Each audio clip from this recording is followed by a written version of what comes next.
The first prodigal was Adam. Mm-hmm. Adam didn't realize what he had. There's a famous song from the 60s. It's, you don't know what you've got till it's gone. Mm-hmm. Sing it. No. Oh, I can. You can't. Can Yes, you can. Watch. You don't know what you got until it's gone. I was like wrong. the friend you had named Easy from Lebanon.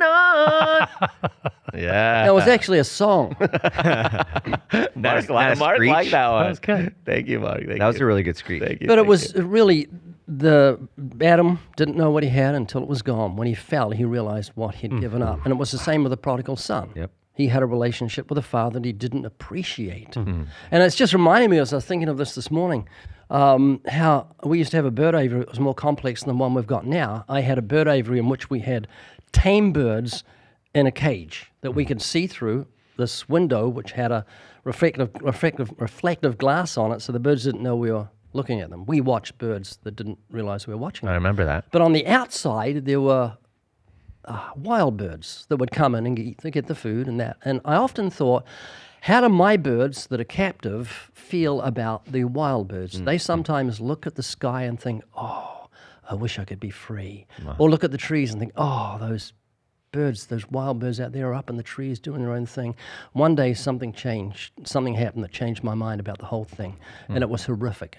A hawk came sweeping down, grabbed one of those wild birds, and I heard a scream, a wail from the bird I'd never, ever want to hear again. It was just horrific. It was this little screech of terror. And I ran around to try and rescue it because the bird just had it in its hooks, holding it like that, and I was just going to pick it. And off it flew, and I saw it flying off, and I came back and thought, I wonder what my tame birds are thinking now. Wow. I wonder if this is not a prison, this is a protection. Wow. And that's exactly how the Christian kid feels about his parents, telling him what he can't do. You can't do this, you can't do that, you can't be free to do this like the world. It's not a prison you're in, Christian home. It's a protection for you, because you go ahead 20 years and look at those wild birds, those wild kids, and there's abortions, there's suicides, there's alcoholism, there's drug addiction, there's premature deaths because they're out doing their own thing and are not on the confines of a Christian home. Wow. So you don't know what you've got until it's gone. And that's what the prodigal son, the revelation he had as he sat in that pigsty. Yeah. I didn't know what I had when I was under my father's protection. And that's when he said, even my father's servants have got it better than me. I'll go back to my father.